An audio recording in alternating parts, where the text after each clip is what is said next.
భగవద్గీత గీతామకరణం 9వ అధ్యాయం రాజవిద్య రాజగుహ్యయోగం.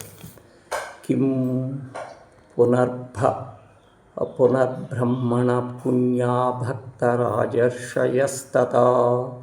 అనిత్యమనుముఖం లోకమిం ప్రాప్య భజస్వ మాం. ఇక పుణ్యాత్ములకు బ్రాహ్మణుల విషయమున భక్తులకు రాజఋషుల విషయములను మరల చెప్పి నెలా కావున అశాశ్వతమైన సుఖరహితమైన ఈ లోకంలో పొంది ఉన్న నీవు నన్ను విభజింపుము. భగవత్ప్రాప్తి అవసరమైన వస్తువులేపి పుణ్యము శక్తి ప్రపంచమెట్టిది, అనిత్యమైనది, సుఖవర్జితమైనది.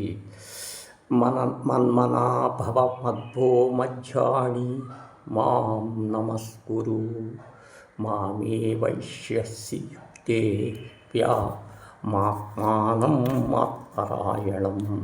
నాయందే మనసు కలవాడు, నా భక్తుడువను, నన్నే పూజించువాడను అగుము, నన్నే నమస్కరించును. ఈ ప్రకారము చిత్తము నాయందే నిలిపి నన్నే పరమగతి నిన్ను వాడై తొదకు నన్నే పొందగలవు. 10వ అధ్యాయం విభూతి యోగము. విభూతి అనగా ఐశ్వర్యము, మహిమాతిశయం అనగా ఈ చర ప్రపంచమును భగవంతుని యొక్క వ్యక్త రూపము కావున అతని విభూతి అగును. ఇది అతని మహివిస్తారమే, చిరివిలాసమే అయ్యున్నది. భగవద్భూతి అగు ఈ ప్రపంచమును భగవానుడి విశేషముల అభివ్యక్తమైన పదార్థముల గురించి వ్యక్తములను గురించి వర్ణించబడి దీనికి విభూతి యోగమని పేరు వచ్చినది.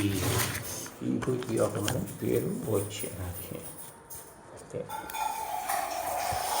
భూయారీవ మహూవో శృణు మే పరం వచ యత్యేహం ప్రియమాణయా వక్ష్యామి హితకామ్యః.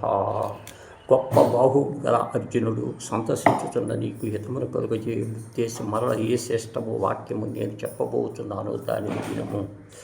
విష్ణుమూర్తి చెప్పబోని ఎట్టి వాక్యములు సర్వశ్రేష్టమైనది. కృష్ణుడు అర్జునుడు పరమాత్మ జ్ఞానమును మరలా బోధింపవలెను. ప్రపంచములో అన్ని హిరణ్యముల కంటే గొప్పది ఏదియో లేదు.